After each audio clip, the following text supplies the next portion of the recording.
Okay, so welcome everyone. We're super excited to have Kelly, our guru, show us what to do with our stockpile of videos and what's the best way to handle them and share them and get them into a usable space in the Vision Resource Center and what else to do with them. So thank you, Kelly. We heart you so much. Oh, you're so welcome. Happy to be here. I think I'll have some information to give you, but I think this will also just be a really good discussion because I didn't have time to do this, but what I was envisioning doing, which I might do at some point, is it really is kind of a decision tree to kind of decide what you want to do with these recordings. And that's kind of what I've been doing internally and probably should get out on paper. But one of the first things, and so Shannon, you're talking about all these Zoom workshops you're having right now, right? So you have all these Zoom recordings and it's like, what the heck should I do? How should I get these Zoom recordings out to my employees? That's a lot of what I have. Okay. Yeah. Off the top of my head, I can't think of other things that I have, but maybe other people have videos other than that. Just lots of Zoom videos and lots of links. And lots of crying. Lots of And I crying. think, people may be doing some short, like self Zoom stuff, where they record it on Zoom. That might be a thing too. Okay. So one of the first things that I ask myself before I even share that, or before I decide what I'm going to do with the recording is like, is this a recording that you want to live on? Like you want it to be available for a long time to your employees. Like it's something that, the content's really great and you expect people are going to want to watch this for years to come. It's kind of one of the first things you need to ask yourself because Zoom itself isn't meant to be a video storage platform. So if this is a video that you want to hold on to and you want to make sure that your employees have access to and you really want to own it, you need to make sure that you're downloading that video out of Zoom. But if it's a recording that's pretty transient, for example, like at Palomar, we have weekly COVID meetings right now that are giving updates on where we're at as a campus and what's going on. And we keep having little mini presentations in them, but it's still information that is really important right now, but it's likely not going to be important, well, we hope 6 months from now or a year from now. And so those ones, I'm okay with sharing the Zoom link because it's not a video that we are intending to live on and use for a long time to come. So that's one of the first things that I look at when I look at those Zoom recordings is, I'm happy to send people directly to that Zoom link.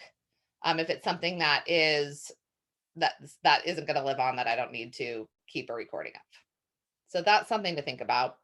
The other thing you'll have to think about in that Zoom recording, hopefully you all have the captions option turned on in your Zoom account so that you're getting captions generated in Zoom.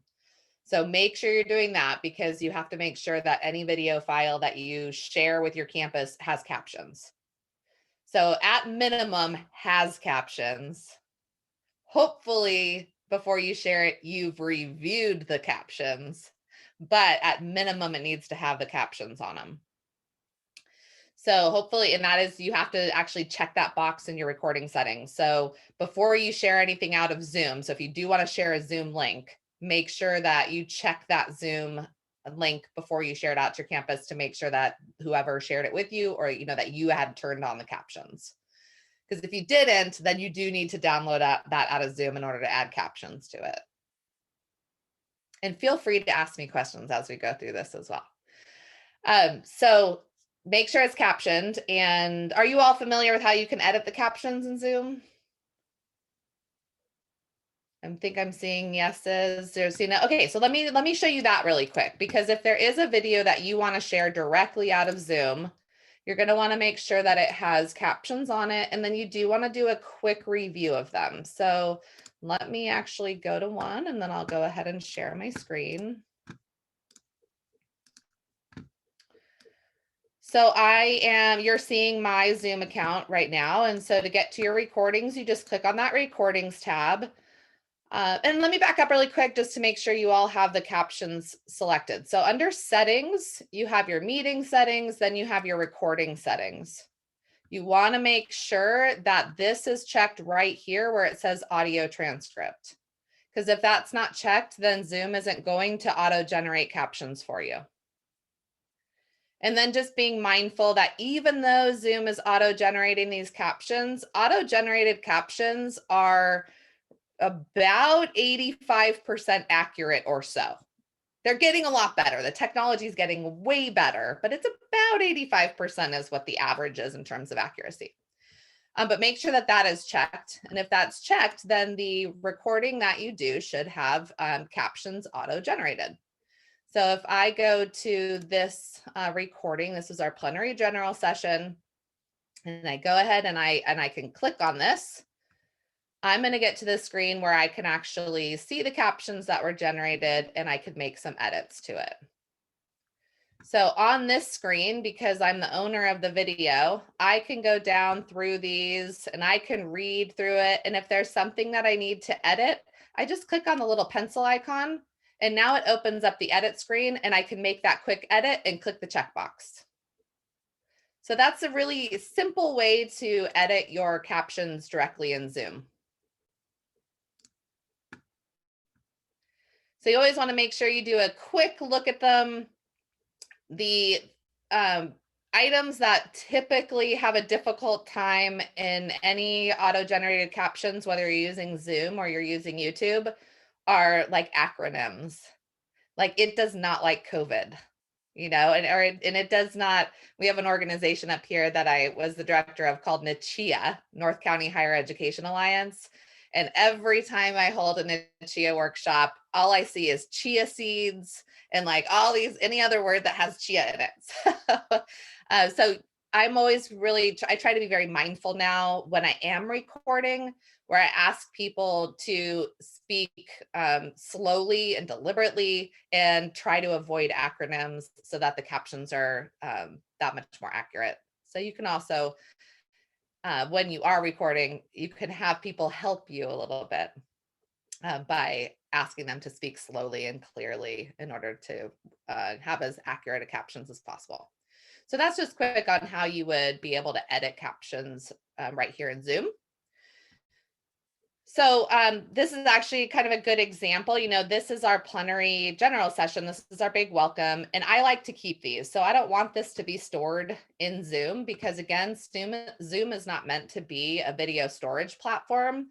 It's good for sharing things out that you need to get out quickly and you want people to be able to watch something quick. But if it's something that you want to own or you want to edit, you're going to have to download that out. And you can easily do that. You can see that I even have that option right here on the screen where I can download the files out.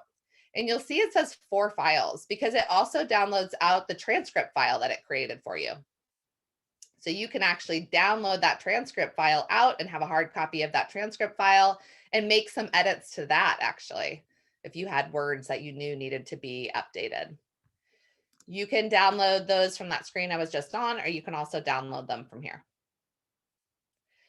So again, when I look at this, I go, okay, is this something that is transient or is this something that I want to hold on to? And that's how I kind of make that first decision of, should I download this out or should I share the link as is? So I'm going to focus really quick on the sharing the link as is.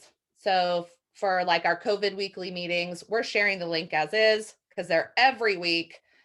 There's way too much editing that I would have to do. I'm sorry, let me come back over here.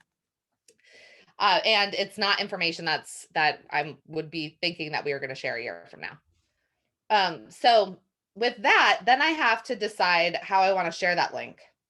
So you have a couple options, and I think this is another decision tree option of, do you want people to get like PD or Flex credit for watching it, or do you just want to make sure they have access to see this file and watch it on their own time? So you kind of have to ask yourself that, like, when I share this recording, do I want hours associated with it that go on their transcript, or do I just want to make sure it's easy for them to watch? And then if they want to watch it, awesome. And they could always add their time through external training. So when we do that, we have 2 different ways that we share Zoom links. One is that we share them in our professional development Connect community, where I finally put a topic in that says workshop recordings.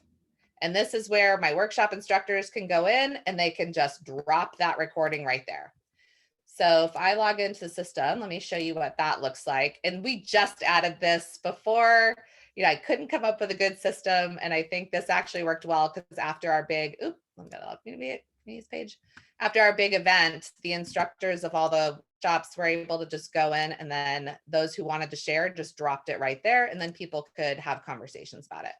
So we just added this one that says PD workshop recordings. And those are just Zoom recordings? Those are from the Zoom links? Recordings. Yeah, it was really up to the instructors. Okay. It's just, we offered 50 workshops and there was no way I could manage that many recordings. So what I really wanted is to make sure that people had the ability to see some of the workshops that recorded, and then just let them know, okay, there's where the recordings are. And if you want credit for it, you can put it in through external training. So you can see this, a whole bunch of recordings from our plenary day. So people could go in, post it, and that made it to where the workshop instructors just kind of managed that and decided if they were going to share the recording or not. I do wish that I would have added that topic like a couple years ago. That would have been helpful, but we finally got to it. So that's one way of doing that. With this way, you're not going to track data on how many people are watching it. It really is just meant to be informal sharing of information where they could then ask questions and kind of discuss right here in the Connect community. Another way that you can share is by adding the Zoom link as a material. So that's actually something that we've been doing for the COVID weekly meetings. So we're doing those a little bit different because we want to actually track the data on how many people are clicking on it and watching it and keeping track of those updates. So when I talked to my president, I kind of gave him the option, do you want these shared informally or do you want it shared in a way that I would be able to tell you how many people have clicked on it and watched it? And so we decided, just to see if it's valuable to even share it this way, we added them as materials. So remember, material learning objects, you can add it basically as a link or as a node. So we took the Zoom links as they are, and we added them as material learning objects. So we just did this. So let me grab, let's see. So here's one of ours. This is a COVID weekly meeting.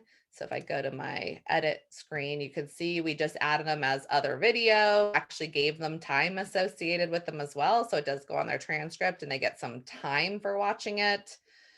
Put the title in, and then it's just linking to the Zoom recording.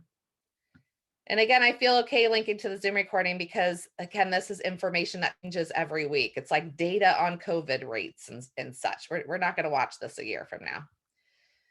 And the thing we did in here that it was really helpful is we actually went through this and we put in timestamps. So we based so that the users would know at this point in the video, this is who's speaking about whatever. And at this point in the video, so that we could give them a heads up of where to go to get specific information. So we felt like that would be helpful for our users to be able to see and know, where this information is within the video. So that's another way that you can share a Zoom recording, is by using a material learning object. So that's kind of how I address it when I'm using the actual Zoom link. So for sharing the Zoom link, so two options we've done is the material learning object, time associated, goes on their transcript, or post it into the Connect community, more about an informal sharing where they can have some dialogue about it. And it's real quick and my instructors can post what they want to post. It's not dependent on me taking any action. So that's using the Zoom link, but there are many reasons why you'd want to download it out of Zoom and get it out of Zoom. And again, that's if you want it to live on, if you want to own the video, you got to get it out of Zoom, because again, Zoom's not meant to be a video storage platform. So if that's the case, you do want to download it out. Another really important reason to download it out is if you don't have captions on it, because you can't share the link to the Zoom recording if it doesn't have captions. So you'd want to download it out. Once you download it out, then you have to decide where you're going to store it. And you really want to use an online video storage platform because video files are really big. You don't want to be uploading full video files. So I like to use YouTube. Some people prefer Vimeo. I prefer YouTube because YouTube is so universal, works on every website. Even Cornerstone has the video learning object with an embedded YouTube player in it. So I prefer YouTube, and I prefer YouTube's captioning service. So for me, if I was going to do that, then I am downloading this out. It's going to download the the MP4 file to my computer. And from there, I'm going to load it into YouTube. So let me log into YouTube. And I can show you what that would look like. Let me see if I have a video on. Just trying to see if I have a video I can load that's short, and I don't know if I do. Oh, this one's pretty short. Okay. So if I go into my YouTube account, and how familiar, if you guys can tell me, like how many of you already use YouTube, or is this like brand new? Muted. Brand new to me. I like hearing you. Brand new to me, Kelly. Brand new. Okay. I've done it. But... I haven't. I created a YouTube channel for our center, but I haven't put anything on it. Our dance concerts for the past 4 years each have a playlist of each concert. So I've been... Oh, cool. Oh, that's awesome. And then Sally, is this new to you, or is this? I've used you. I have a YouTube channel for my classes that I put my class videos in there. So I don't. Oh, fantastic.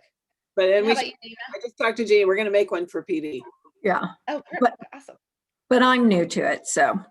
Okay, Jeannie. Okay, perfect. All right, so then I'm going to walk through then just the basics of using YouTube.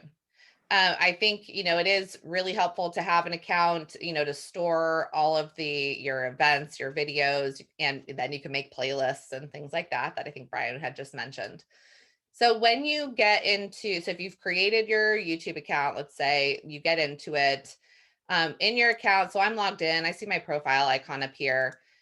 If I go to YouTube Studio, this is what's going to show the editing side. So this is kind of the admin side of YouTube where you can see all the videos you've loaded. So this is called your dashboard, and you can kind of just around. Content is where all your videos are. So these are all videos I've loaded over time, Oh, I should load one more. I'm at 99. Might hit 100. Just kidding. Lucky 100. And Bomdon had a question for you, Kelly, in the chat about whether you've used any of the Zoom add-ons that will transfer the files to YouTube. I haven't, but I think I should. Who is you? Well, I haven't used it. I haven't used it because I can't get access to our admin, but there are a bunch of add-ons that they advertise on the website that supposedly take the videos and transfer them to YouTube for you. So I'll share the link in the chat, but I've emailed our admin a bunch of times and they've never gotten back to me. Well, yeah, let me know. I'll see if I can talk to we just got our own sub account, so I'll see if I can talk to the team and see if we can get that enabled. I didn't even know it was an option, so that's awesome.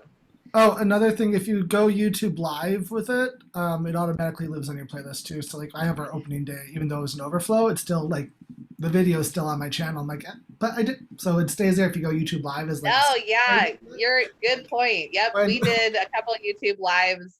We did our sessions on YouTube live last plenary as overflow. So you're right. Yeah. So Zoom does the ability to hold your Zoom sessions through YouTube live also. I don't know about you, Brian. I've had some issues with it. We didn't do it this last time because the connection key, we had some problems with it in our last session using it. So I kind of gave up attempting to manage both at the same time and make sure both working. You almost need like a production. Yeah, I was just using it like an overflow, like, oh crap, I hit over 300 kind of thing. So but I've only used it once, but I just noticed that it stays there. And I'm like, could that be a workaround? Just everything does YouTube? Yeah, it absolutely could be a workaround where it actually records directly into your YouTube account. That's a really good point. Yep. It's definitely, for those who are brand new to YouTube, it's an advanced feature. Several steps you have to do to get to your YouTube live connected to your Zoom. we could totally do another session on that, but I think we might overwhelm some of our newer users if we go into how that works. But it really can connect. It does work that way. So if I want to load a video, I just click on my create button, and here's where you can upload. So like I'm going to drag a file that's on my desktop in, and then you're going to see it's just going to start loading. When you get into this screen, this is where you get to decide how you want it to view or what information you want to include in YouTube. So you can change the title here. You can put a description in. The description is also, again, that helpful place that if you do have specific timestamps of maybe it's one video that has 4 presentations in it, you might put those timestamps in it, and just so that those who are watching it can see what time different things are coming on. After the video processes, you can then choose your thumbnail. So that's the image that's going to show in YouTube before they click the play button. And you can also upload a thumbnail. I do that a lot because the thumbnails auto-generate from the content, but sometimes they're not the screen that I want to be the thumbnail. So just know you can always take a picture of, I'll take a picture of the first slide of the presentation and I'll just load it right here. You can just drag it in again. It's pretty simple. You can add it to a playlist right off the bat when you load. And then it wants to know, who's the audience? Are there paid promotions? Most of these I kind of skip over. I don't use. If you have a subtitles file, you can upload it right here. And that's where, if you're not doing any editing to this, you could actually take that transcript file that you downloaded out of Zoom and you could upload it directly to YouTube. So that can be helpful, especially if you downloaded that transcript file from Zoom, you could make those edits on it. So if there's certain words that weren't captured correctly, you could edit in that file and then load it right here to YouTube, because it is a correct transcript file that has all the timestamps in it. You can decide if you want to allow embedding or publish to your feed. So, I can uncheck these or check them. That's your choice. I always disable comments because I don't want to manage comments on my YouTube channel. I also I don't show the likes or dislikes because I don't care if people like or dislike it either. I don't want to manage that also. So you can turn those elements off, which is really nice. Next is just video elements. So you have to wait until this is processed. There's little editing you can do in YouTube. It's not really an editor, but you do have a couple different editing features that you can use in YouTube. But if you really want to edit your file, you want to edit it in an actual video editor before you load it to YouTube. And this last one, I think this is the box that most people are really interested in, especially when you're brand new to YouTube, is, can everybody see what I load? And it works very similar to like Google Drive, whereas when you create something, it can be private to just you, and then you decide if people can see it. I tend to use unlisted. So unlisted means that nobody can search for it. So they can't go to Google, they can't search for my video. It's not going to pop up in search results. The people who are going to be able to see the video are those who have the link to it.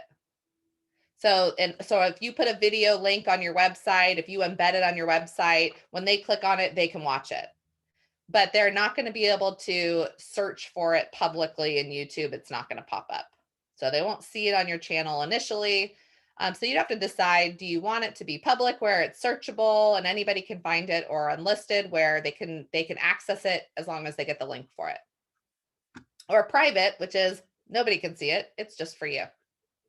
So if you wanted to do it where, say you have a channel for your PD program and some of these you wanted only through a link, right? Because it's some like really specific thing, but some you just wanted people to be able to see, oh, this is how to use the Vision Resource Center or whatever. So would that have to be public so everyone can see? If it's like they go to your channel and can see it, it has to be public? Yes. Sorry. Yeah, if they go directly to your channel, so you're sending people to your channel, then it needs to be public for them to be able to see it. Okay. If you're sending people directly to a link, then it could be unlisted. Okay. So they just, if you're giving them the link, they're going to be able to watch it. They just can't search for it. I just didn't know if there was like an in-between between it like not being searchable, but still being able to be viewed on the site, but it doesn't sound like it. I don't think so. Okay. Thanks. Good question though. Maybe Brian knows. Is there any other way to restrict? I think this is the only restriction levels that I'm aware of. I think Vimeo has a couple more options than YouTube, but these are it for YouTube though. Yeah, that's okay. I just wanted to make sure because I'm new. So it's telling me also I have 2 minutes left. I'm just going to go ahead and save that. It's still processing this video that I'm loading right now. So it's just telling me keep my browser open, blah, blah, blah. It's still, trying to load this. So once it gets loaded, then we'll be able to look at adding subtitles. So I'm going to go ahead and close this. In YouTube, subtitles is captions. So they've kind of changed their terms over time. This interface is a little bit different than it used to be. But the subtitles are your captions. So I am going to go to, let's see, I'll go to this video that I had loaded previously. So this is an assignment in my health class. So if I wanted to, since this one's already loaded, if I go over to subtitles right here, I can see that I had automatic ones generated that I can duplicate and edit. So I'm going to go ahead and I'm going to click on this one. Hold on, give me just a second because I'm deciding if I want to mess with this or not. I think this is the one I have live in my class right now, so I may not want to edit my automatic ones, but I'll cancel out of it. So the automatic ones are what YouTube creates for you. Yeah, I'm going to go to a different video just because this is one that my students are looking at right now.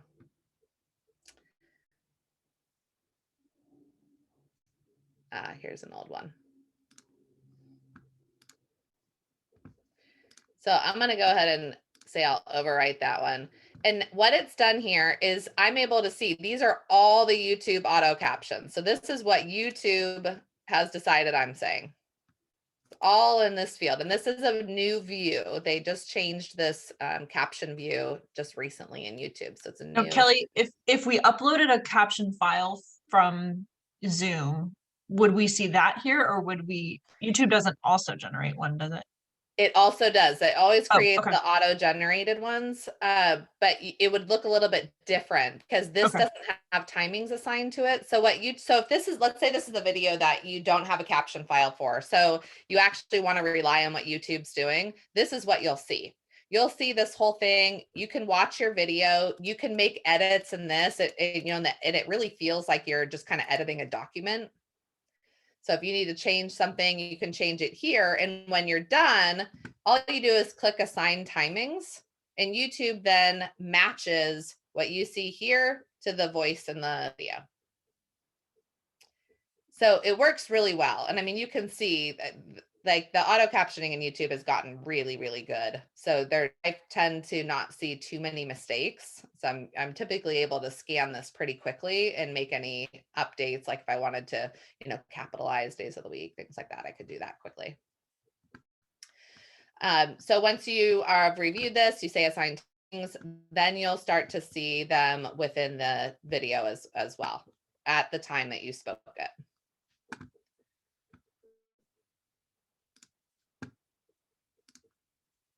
So if I look at this one, which is one that I had edited, now you see the other view. So now it has switched it from that long text that you saw that I reviewed, and now I'm seeing it with all of the timings. And I can edit from here as well. So I could come in here and go, oop, that's not right, and edit the caption.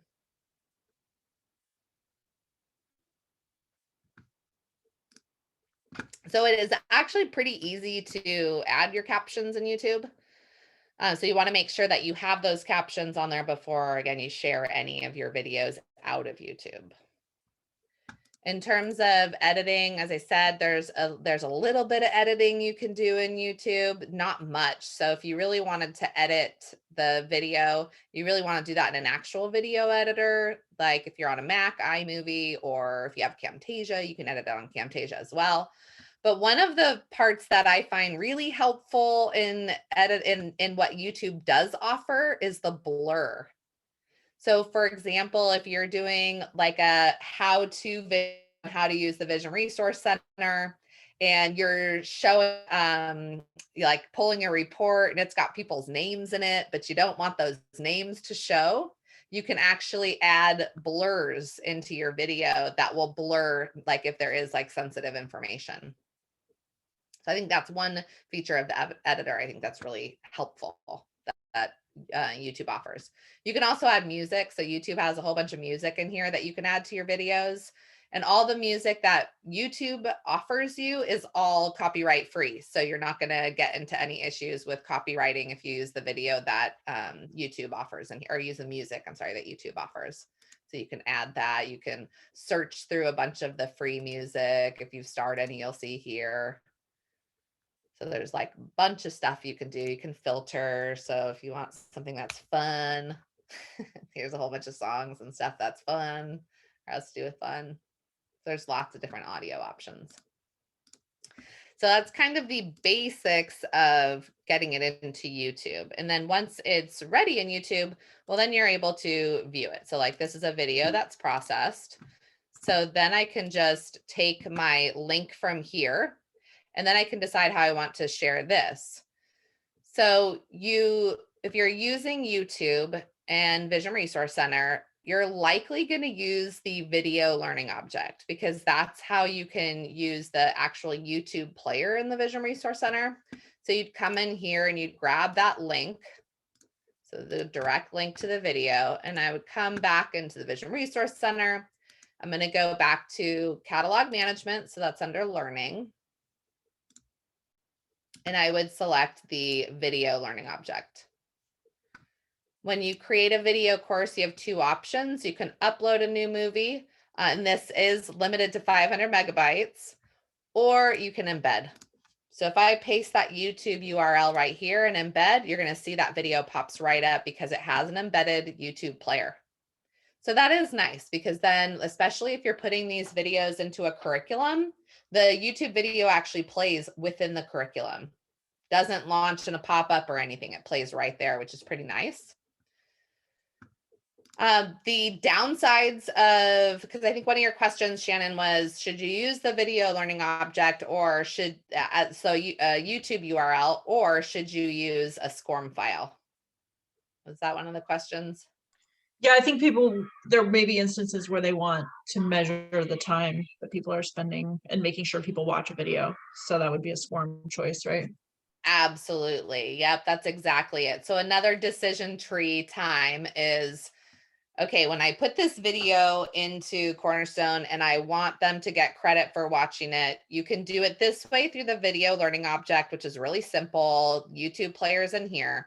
The downside of this one is that the user marks it complete. So they go in, they watch the video, or don't, unfortunately. Let's say they didn't even watch half of it. They can still click the mark complete button. You can also add a signature. So we have an added signature on it as well. So they have to mark complete and then sign their name saying that they watched it. So we've added that kind of extra precaution. But just know that it still is up to trusting the user that they actually did it. Versus if you do the video as a SCORM file, the SCORM file automatically tracks their completion. So if it is a video that you really want to make sure that everybody has watched the whole thing, then you're probably better off using a SCORM file. And last time we talked about utilizing Camtasia. So that's what we've been using at Palomar lately. I just found that it's the simplest program for us to use that's fairly inexpensive and accessible to us. So we've been using Camtasia. And on Camtasia, you can export a video as a SCORM file and then load the SCORM file into Cornerstone. And what that does is it means that the SCORM file tracks that completion and bookmarks it, so that when they would launch it as a SCORM file, it's going to pop up, it's going to bookmark. So if they leave and they launch it again, it will go right back to where they left off, and it will auto complete to the Vision Resource Center upon watching the whole video. So it doesn't rely on the user marking it. The other thing that you can do, if you're doing a SCORM file, is then you can also add in interactive questions. And I think that's helpful as well. getting people to interact with that video as they watch it, or even maybe at the end of it, you can add in those questions. And I think Shannon has the recording from our last session where I kind of walked through how you use Camtasia and how you could add interactive questions in order to produce that SCORM file. And then for that SCORM file, you load it into Cornerstone as utilizing the content uploader. So yeah, and I think what I did is I didn't upload that last one because I was waiting for this video file to figure out how to best put that other video in here. So there you go. I will use that as a training. Cool, awesome. The content uploader is really easy to use. You just drag that SCORM file, drop it here, and then you just wait for it to process. Once it processes, then you can add all of the details to that online course and then publish it or preview it. I do try, especially if you're new at this and new at creating SCORM files, I definitely suggest that you utilize Pilot or our Stage portal and load the files there so you can test it, see how it works, see the user experience, especially if you're new at Camtasia, to understand like the interactive questions and what the user experience is with using those. So I would load them to Pilot so you don't have to load a whole bunch of versions to your production portal. It was helpful. That's awesome. And I'll share that video. I'll put it in YouTube and host it, and then I'll share it in the Vision Resource Center college admins group there. The whole like how to do the SCORM dealio. Cool. What were the other questions?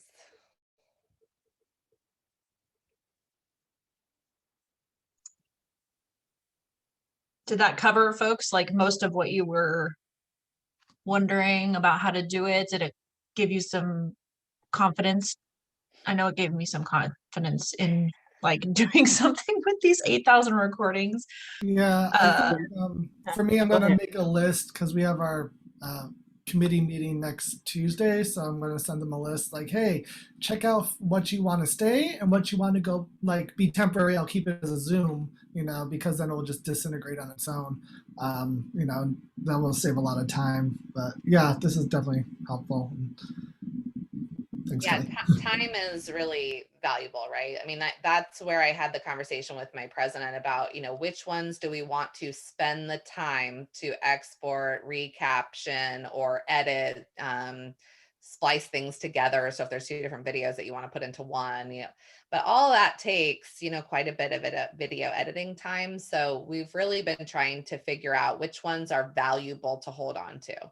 And are you finding that people are really using recorded video? Like, are they watching it? Because that's my fear is I'm going to put all this time in, which isn't as much time now as I thought it was going to be. But like, and then people like, they never actually go watch it. I think we're all well-intended. Like, I can go, I want to watch it. And then we don't. We're exhausted, right? None of us want to be on a computer more than we are right now, unfortunately. I think that's part of the problem. And the other thing to just be mindful of, so what we found, so like, for example, this year we were doing new trainings for our program review and planning. So we created a new program review form and process. And so we wanted to create a video training for it. And what we decided to do is that we would just hold regular workshops on it and record them. And then the idea was that I would edit the recording and then make it available.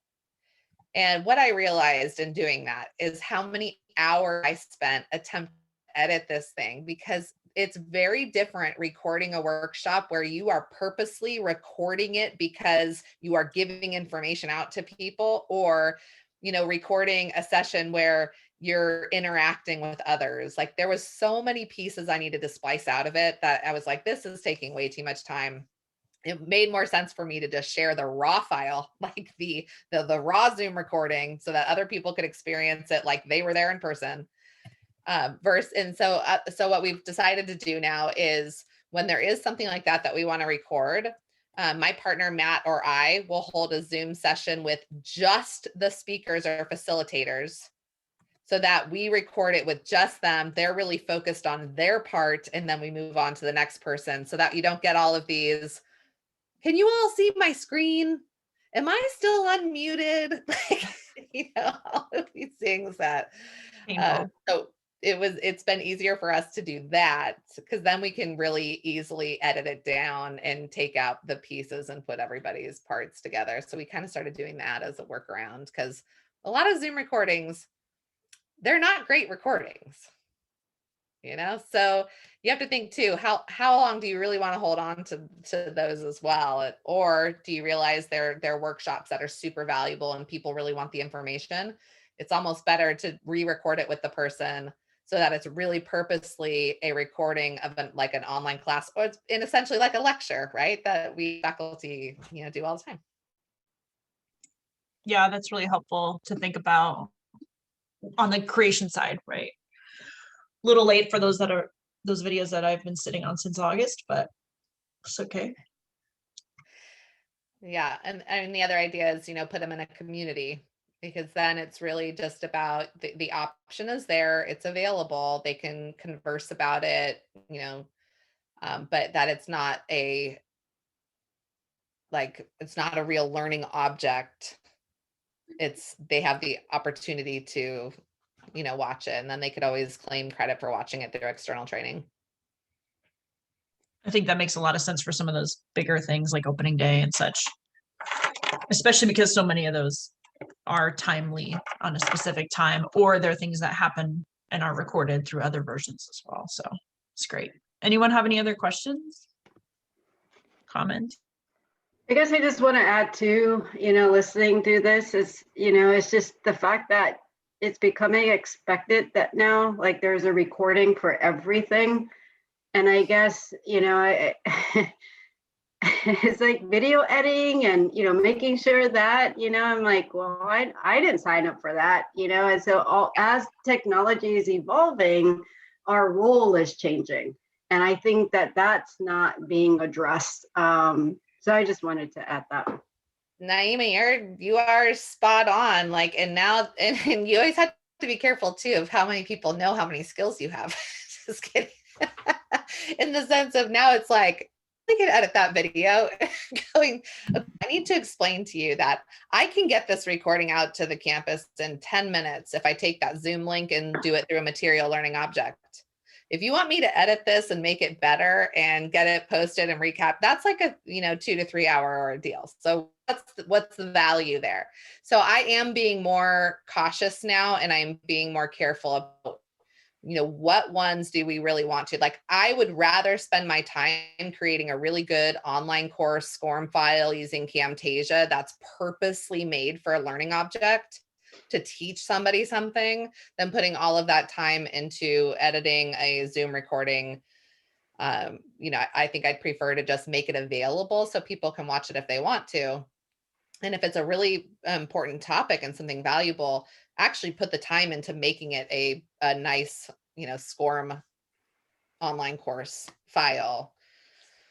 So that's where we've gotten to in our journey of recordings, and they was spot on because there's so many recordings now. And that's actually why the topic in the PD committee of the recordings was helpful, because I empowered the workshop instructors to have a space where they could share it. And so now we have an email that sends to workshop instructor after their session is over that says, like, thank you so much for leading this workshop. Just a reminder, mark your attendance. And now we have a thing that says, and if you happen to have recorded this and you'd like to share it with the campus, go to the PD community, click on topic for recordings, and please share it there. So we're just reminding them that it's available there. That's awesome. Delegating out some of that, it makes so much sense. It's just going to take a little bit for people to get used to, but again, I just don't know that there's that. I mean, people say they want the recording, and I just don't know how many people really go and do it. And so I don't think we have to turn ourselves inside out when there's so many other competing priorities. Yeah. But I think for the ones that we know that we want, or when we're creating these little videos, like how to use this, you know, when we make our own Zoom and we say, this is how to do the thing on VRC and it's 3 minutes, we know that it's going to be accessible. We know how to now upload it with the right captions. We know where to store it, you know, and how to put it in the Vision Resource Center. So anywhere from running the gamut from those little things to kind of the bigger pieces, we've, you know, they all work the same way. It's just a matter of being really discerning. Like I feel empowered to be able to just send Zoom link recordings now. And you know, for most stuff. So hopefully we're being really discerning, like Kelly said, learning to just, you know, manage people's expectations around what amount of time we're going to spend doing things that are going to have the right return on investment. I think also, Shan, like, especially like, you know, with as much as our DE people have done with all their, you know, a lot of their stuff lives in Zoomland, but it's also extremely valuable. So I feel like I'm going to be having a conversation with Wendy soon, like what ones do you want to save forever? Which ones do you want to live on? And this was going to be like my summer, you know? this Well, is okay. every couple hours going in, hit upload. Yeah. But there's also other places, you know, and I'm sure all of us have pockets of places on campus where there aren't people doing anything. And whether it's student employees or whatever, that can be trained on doing these simple pieces. And none of this is sensitive. So they can be shown how to drag a video over, check out, you know, listen to the thing and edit the captioning. So I don't think we always need to be the ones that jump forward and say, okay, I'll do it, when there's, especially during the pandemic, a good grip load of people doing not a lot of things and could really use some extra stuff. So anyway, but I hear you, Brian, but I just, you know, there's other people too that we can ask to help. I want to ask a clarifying question to make sure I got my notes right. There are 4 ways to load a video in the PD community, just so people can watch it with a Zoom link, as a material, as a video learning object, and as a SCORM file. Yes. Okay. Good job.